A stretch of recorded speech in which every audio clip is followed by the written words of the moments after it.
oto Castellul de Lut Valea Zanelor, czyli gliniany zamek Doliny Różek. Tak? Taka ciekawostka, atrakcja nieopodal Sybinu, przeznaczona chyba głównie dla dzieci, ale właściciele szczycą się tym, że kompleks ten, zamek, został zbudowany w całości z naturalnych materiałów.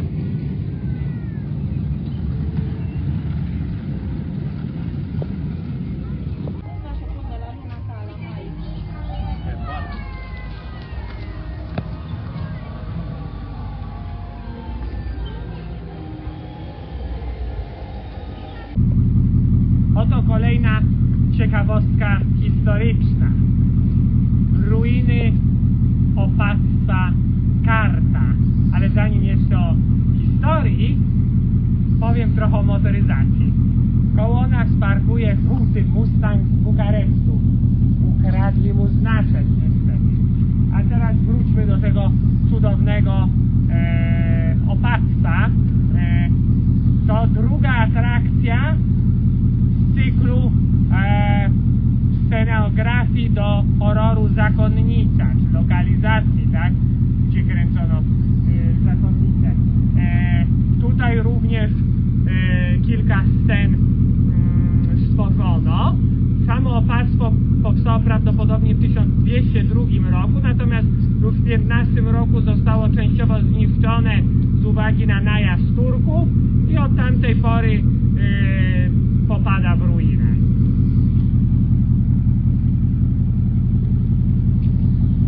Chociaż opactwo w Karcie zwiedzamy za dnia, potrafimy sobie wyobrazić, jaka atmosfera panuje tu po nocy i dlatego nie dziwimy się twórcom horroru Zakonnica, że postanowili tu umiejscowić część zdjęć do filmu. Zobaczcie sami, jak to wygląda.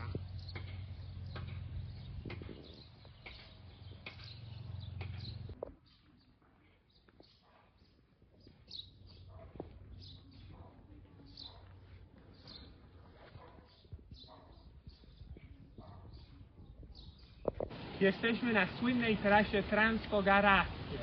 Trasa ta prowadzi przez najwyższe góry Rumunii, góry Forgarackiej. Została wybudowana na wzór podobnych alpejskich szos przez rumuńskich komunistów w latach 70. Niestety nie obyło się bez ofiar w ludziach. Obecnie jest bardzo popularna wśród turystów ze względu na malownicze widoki, ale jest to również raj dla prawdziwego miłośnika motoryzacji, dlatego że górskie serpentyny umożliwiają sprawdzenie własnych możliwości za kółkiem.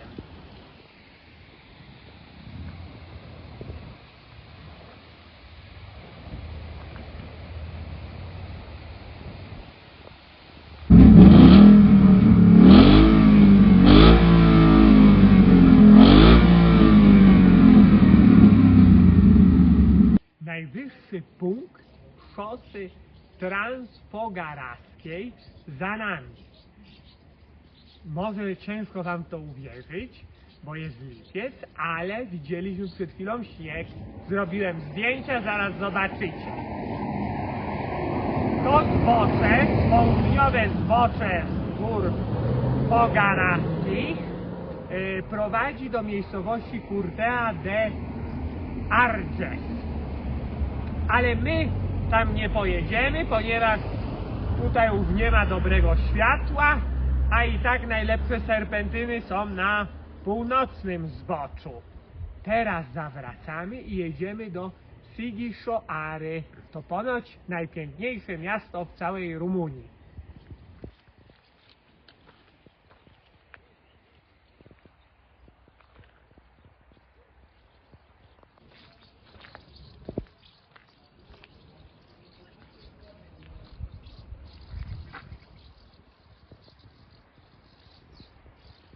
Jesteśmy w Sighișoare. Jej Stare Miasto zostało wpisane na listę Światowego Dziedzictwa UNESCO z uwagi na oryginalną, średniowieczną zabudowę. I tak jak wam wspominałem wczoraj, miasto to uchodzi za najładniejsze w całej Transylwanii, a prawdopodobnie również w całej Rumunii. Pierwsza wzmianka o Sighisoarze pochodzi z końca XII wieku. Pod koniec XIII wieku założono tu klasztor benedyktynów, a król węgierski sprowadził pierwszych osadników niemieckich, zwanych popularnie Sasami. No i obecność Sasów sprawiła, że jest tu tak pięknie, dlatego że miasto wzorowano na planie średniowiecznych miast niemieckich. Powiem wam teraz kuriozalną anegdotkę. Dotychczas Sasi podświadomie kojarzyli mi się z tym, czego uczyli mnie w szkole, mianowicie z głupim hasłem: za króla Sasa, pij, popuszczaj pasa. Zważywszy, jakich głupot uczą w polskich szkołach, z całą pewnością możemy powiedzieć, że polski system edukacyjny jest niedoskonały.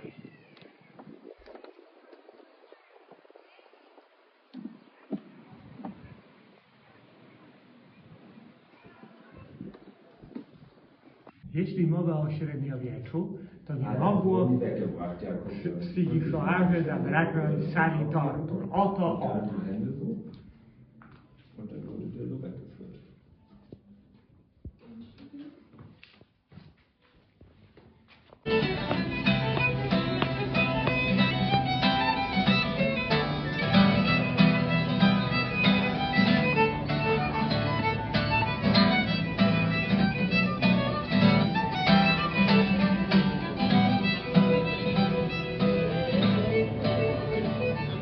Jednym z najbardziej charakterystycznych budynków Starego Miasta Sighisoary jest wieża zegarowa.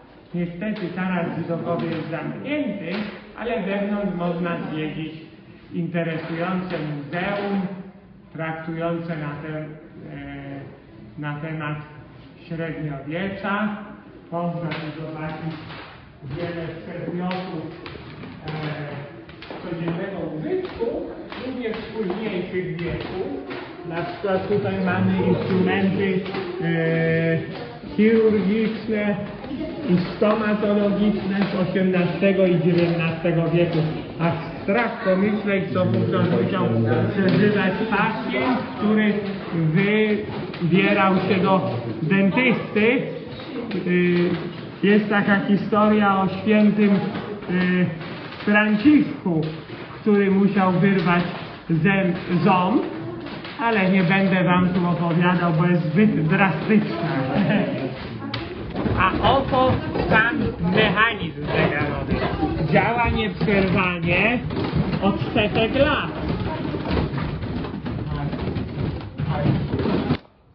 Jesteśmy w kolejnym muzeum nieopodal wieży zegarowej, które prezentuje ekspozycje związane ze średniowieczną bronią, jak widać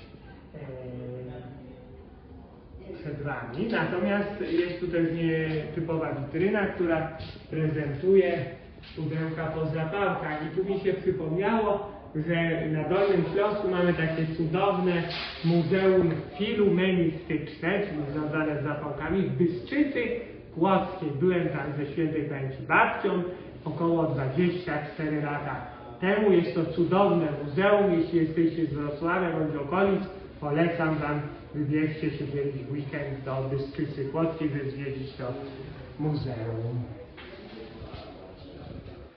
Oto właśnie kościół dominikanów, o którym wam opowiadałem wcześniej, czyli prawdopodobnie najstarsza budowla w mieście. A obok, dla kontrastu, znajduje się pomnik Drakuli, czyli Vlada Tepesa.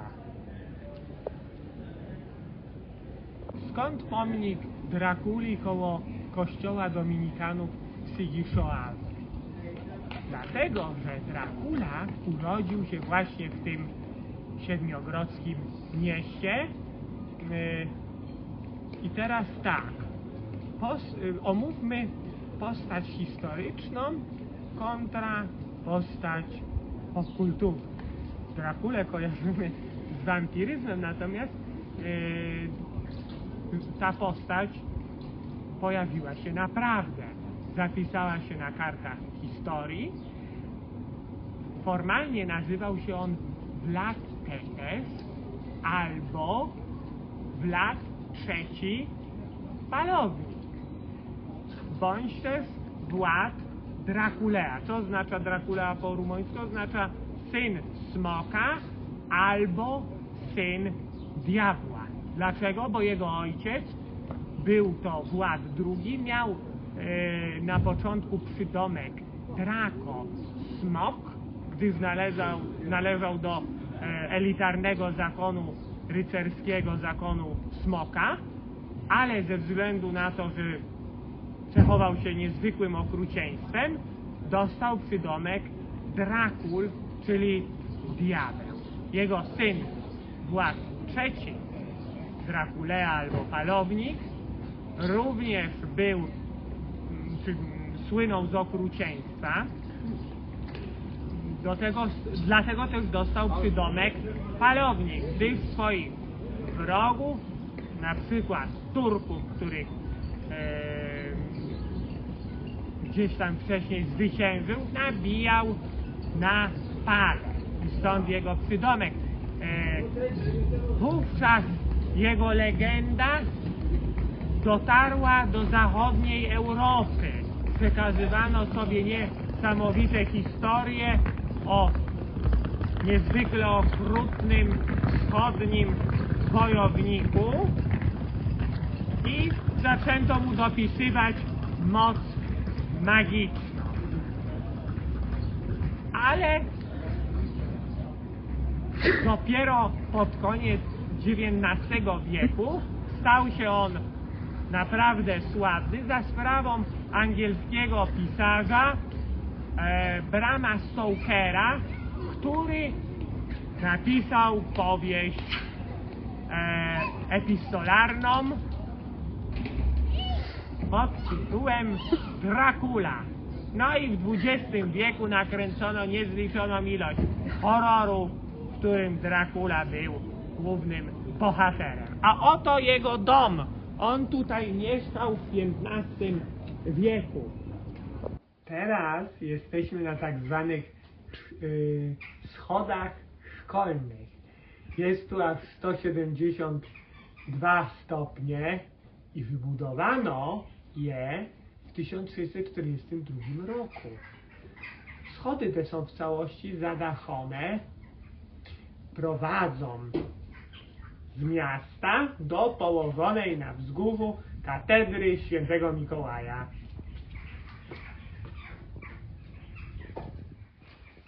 Pokonaliśmy z trudem, słuchajcie, te 172 stopnie. Jesteśmy na wzgórzu górującym nad miastem Sighisoara, gdzie znajduje się katedra świętego Mikołaja. No i roztacza się stąd widok na miasteczko. Jak widzicie, Sighisoara nie jest dużym miastem. Mieszka tu jakieś 25 000 osób.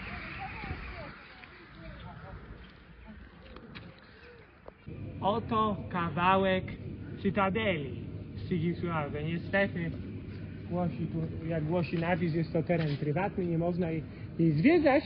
To jest jedna z kilku baz, które zachowały się do dnia dzisiejszego. Jeszcze ze dwie inne udało nam się sfotografować. Jesteśmy zachwyceni Sighisoarą. W całym mieście czuć atmosferę minionych epok. Teraz znajdujemy się na Piazza Cetacii, czyli z grubsza rzecz biorąc placu zamkowym. Spójrzcie na te piękne, kolorowe kamieniczki dookoła.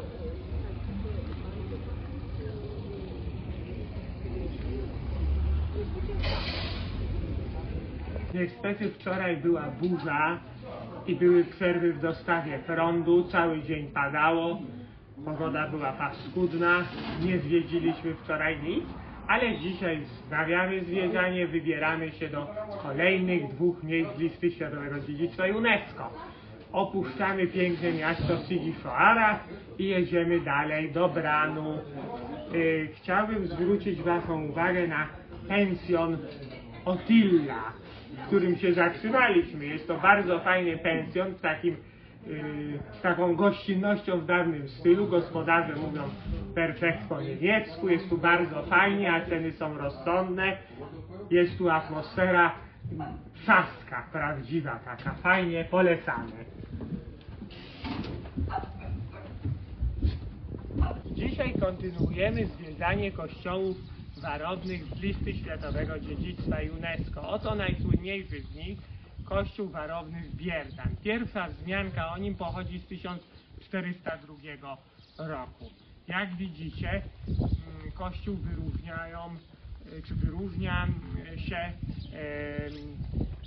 masywnymi murami i basztami obronnymi. Przypomnijmy, że funkcja obronna kościołu miała tutaj w pełni uzasadnienie z uwagi na to, że Transylwania była nieustannie zagrożona najazdami ze strony Turków, ale również Tatarów czy Kozaków. Najazdy zbrojne i wojny były przez setki lat codziennością Siedmiogrodu.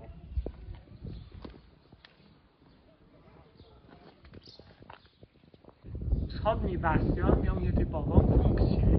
Otóż był więzieniem dla nieszczęśliwych, niezadowolonych par.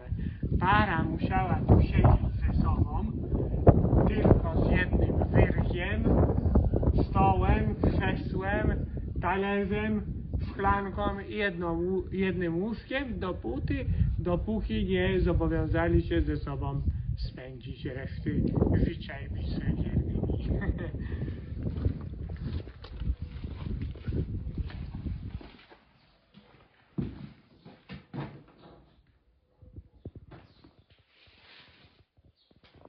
Na szczycie kompleksu znajduje się oczywiście sam kościół. Jest to kościół ewangelicki. Tak, dlatego że większość Sasów zamieszkujących tę ziemię w XVI wieku przeszła na protestantyzm, luteranizm. Ale jest tu ponoć też gdzieś kaplica katolicka. Teraz jesteśmy w Mediasz. To miasteczko położone kilkadziesiąt kilometrów od Timisoary i ma ono bogatą historię. Już Rzymianie postawili tu osadę, którą nazwali Media. Jego największym zabytkiem jest ten oto kościół warowny, kolejny, który zwiedzamy. Niestety nie jest on wpisany na listę Światowego Dziedzictwa UNESCO. Ponadto nie jest to kościół, tylko dokładnie cerkiew pod wezwaniem świętej Małgorzaty, czyli patronki Małgosi. No i ciekawostką jest to, że w tym kościele więziono Włada III Tepesza, czyli Drakulę. Był on tu więziony w wieży kościoła farnego na polecenie króla węgierskiego Macieja Korwina. Sam kościół pochodzi z XIV wieku. Jesteśmy wewnątrz kościoła czy cerkwi świętej Małgorzaty. Zobaczcie tutaj, jest pokazane, jak w tym kościele Stefan Batory obiecał szlachcie tak zwane pacta conventa, dzięki czemu został wybrany na króla Polski. Także jest Mediasz, ma historię związaną z naszą ojczyzną. Oto kolejny cudowny kościół warowny z listy Światowego Dziedzictwa UNESCO. Przed Wami kościół Valea Villor. I choć na liście Światowego Dziedzictwa UNESCO jest wpisanych 7 kościołów warownych w Transylwanii, ponoć wszystkich jest tu aż 200.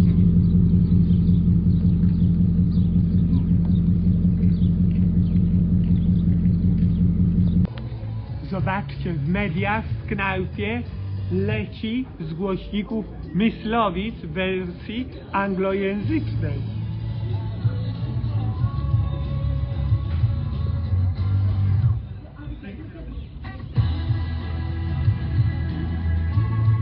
Jedziemy teraz z Mediasz do Bran i w nocy dostrzegliśmy z głównej drogi tą cudowną twierdzę, to Rupea. Jest tak ładnie podświetlona, że chyba zmienimy trochę plany i przyjedziemy tu pozwiedzać w dzień. Dzisiaj zwiedzamy zamek Bran, który był promowany przez dziesiątki lat błędnie jako zamek Drakuli, chociaż z Drakulą nie ma nic wspólnego, bo Dracula tu nawet nie przebywał, nie? No jest to taka komercyjna atrakcja, pełno tu ludzi, atmosfera iście odpustowa i cały zamek zwiedza się w jednej wielkiej kolejce. Bardzo mi się tu nie podoba. Nie przyjeżdżajcie.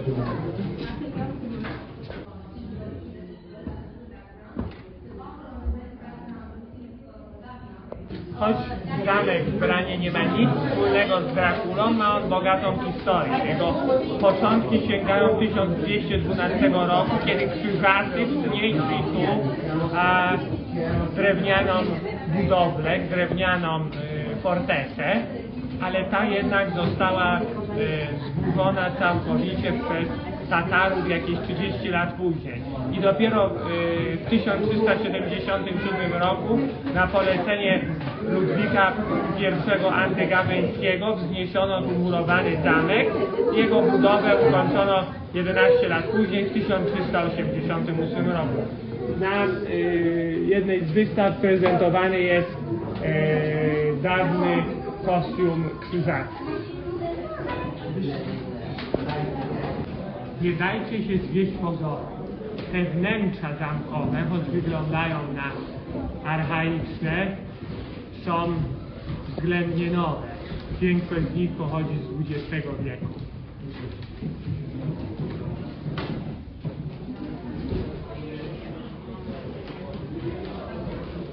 Ponieważ zamek Bran ma komercyjny charakter, także i tutaj nie mogło zabraknąć sali tortur. Za najciekawszy eksponat uchodzi to urządzenie, takie krzesło integracyjne nazwano je, no i ta słynna dziewica norymberska. W czasach inkwizycji Norymberga słynęła z inwigilacji osób posądzanych o czary i herezji,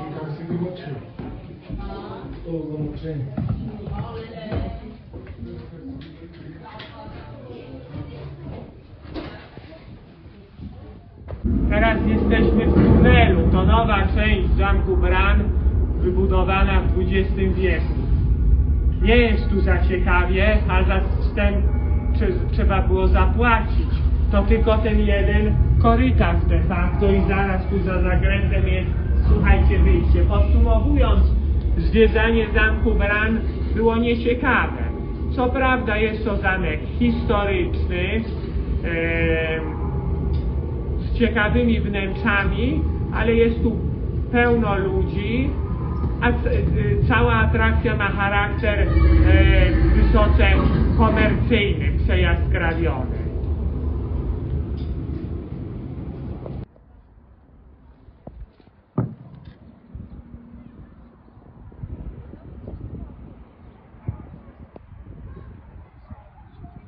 Jesteśmy w Rafnowie, małym miasteczku nieopodal Branu. Jego główną atrakcją jest górujący nad miastem wiejski kasztel. Twierdzę tę pierwotnie wybudowali krzyżacy w XIV wieku. Niestety jest ona zamknięta, niedostępna do zwiedzania w środku, więc można ją tylko podziwiać z zewnątrz. Co ciekawe, na miejscu tejże średniowiecznej fortecy istniała dużo starsza forteca z czasów dackich, dlatego że miejsce to między I wiekiem przed naszej ery a I wiekiem naszej ery było jednym z najistotniejszych ufortyfikowanych osad dackich na terenie Transylwanii. Nazywało się Kumidawa. Dzisiaj zwiedzamy Prachów. To piękne, historyczne miasto w Transylwanii, którego historia sięga XIII wieku, aczkolwiek już w starożytności istniały tu pewne osady dackie. Symbolem miasta, jego największym zabytkiem, największą atrakcją jest kościół, który tu widzicie, a który jest nazywany Czarnym Kościołem. Dlaczego czarnym? Dlatego, że w 1689 roku miał miejsce pożar w Braszowie, który pochłonął większą część miasta, w tym ten kościół, który zbudowano na przełomie XIV-XV wieku. No i po pożarze kościół miał czarną, poczernioną fasadę, tak? Natomiast w 2014 roku wyremontowano go, no i już z wyglądu nie jest czarny, ale nazwa pozostała.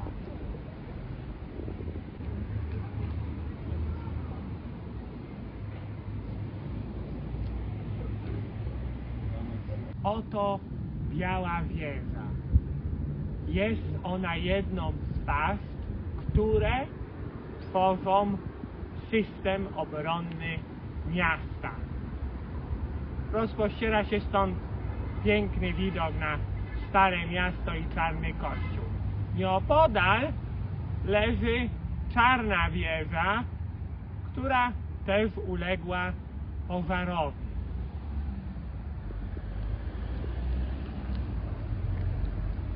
Do miasta prowadzą bramy.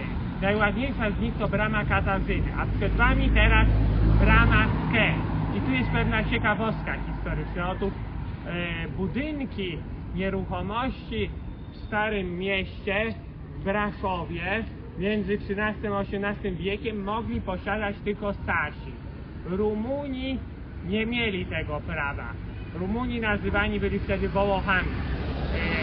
Co więcej, mogli oni wchodzić do miasta tylko przez tą jedną bramę, którą widzicie, bramę Skej, i musieli za to płacić, tak jak za możliwość sprzedawania swoich towarów na targu w mieście. Jesteśmy teraz w Baszcie Tkaczy, najciekawszej baszcie w Braszowie, i trwa tu koncert jakiegoś heavy metalu.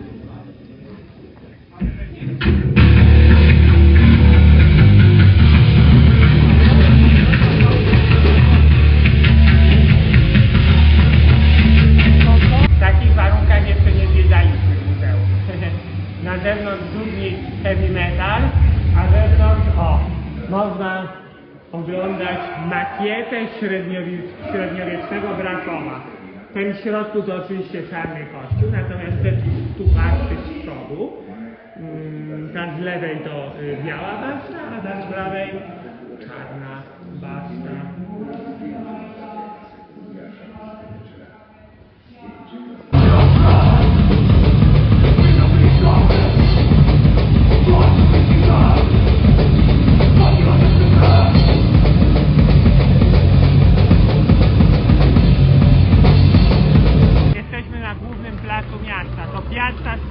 Fatulu i znajduje się tu okazały gotycki ratusz. Podobnie jak w Cybinie jest tu koncert muzyki klasycznej.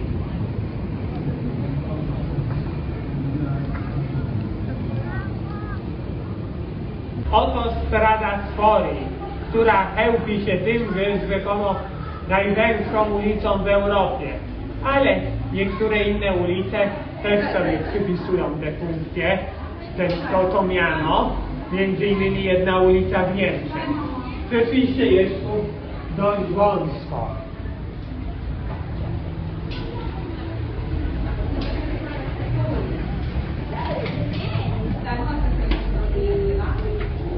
Jesteśmy wewnątrz Czarnego Kościoła w Braszowie. Niestety nie udało się nam go zwiedzić wczoraj, z racji tego, że był zamknięty z uwagi na koncert, chociaż było to w czasie zwiedzania, w godzinach zwiedzania.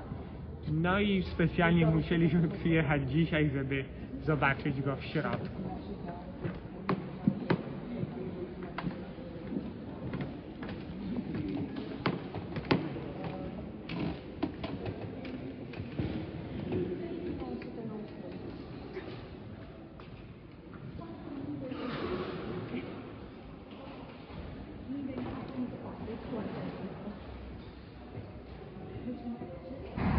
Jesteśmy w Grezmer. Oto kolejny kościół barowny wpisany na listę Światowego Dziedzictwa UNESCO. Początkowo w 1218 roku wybudowali go krzyżacy. W 1240 roku należał do Cystersów, a później stał się kościołem ewangelickim. W przypadku oblężenia miasta przez nieprzyjaciela mieszkańcy miasteczka mogli się przetrwać wewnątrz, ukryć w środku za tymi murami na długie tygodnie.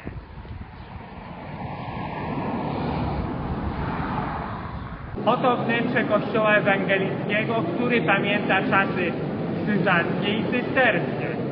Kościół wypełnia się po brzegi ludźmi, gdyż za chwilę rozpocznie się tu koncert muzyki klasycznej. Oto pierścień warowny otaczający kościół. I tutaj urządzono skromne cele dla zakonników. Jest tu ich bardzo dużo. Zobaczcie, ta cela ma numer 134, tamta o 183a. Oznacza to, że całkiem sporo osób mogło się tu schronić w trakcie oblężenia przez nieprzyjaciela.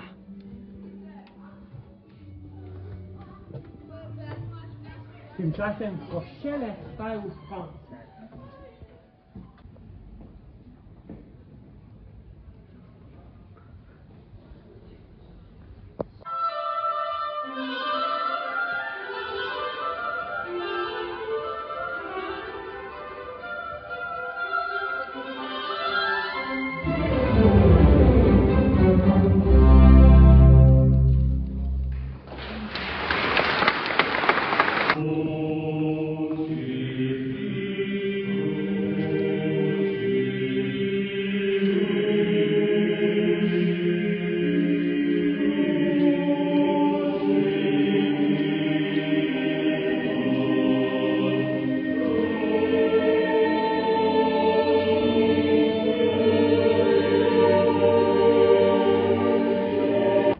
Temu wspominaliśmy wam o cudownej twierdzy Rupea.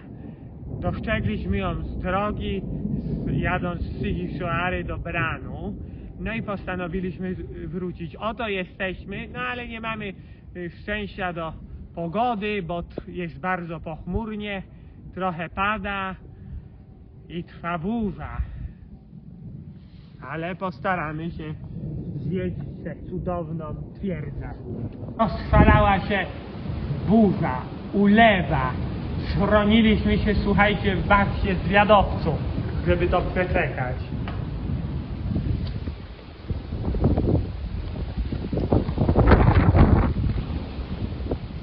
Dotarliśmy jakoś na szczyt, choć cały czas pada deszcz, jest zimno i wieje wiatr. To najwyżej położony dom na terenie twierdzy. Pierwsza wzmianka o nim pochodzi z 1664 roku. Zobaczcie, roztacza się tam widok na miasteczko Rupea.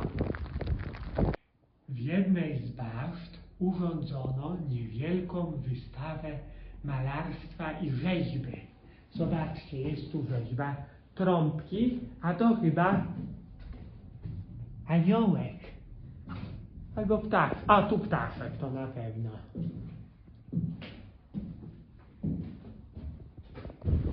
Oto kolejny z 7 kościołów baroknych w Transylwanii wpisanych na listę Światowego Dziedzictwa UNESCO.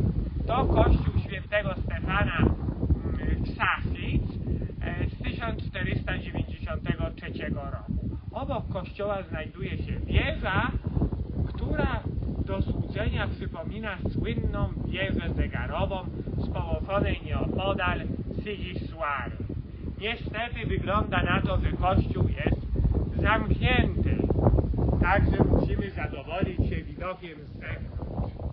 Okazało się jednak, że kościół Safic jest otwarty wewnątrz.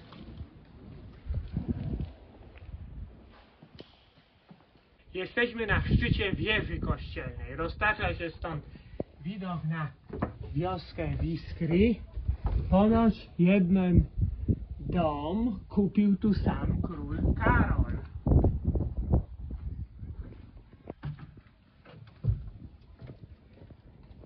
Sam kościół Viskry jest malutki. Jego mury są dużo bardziej okazałe.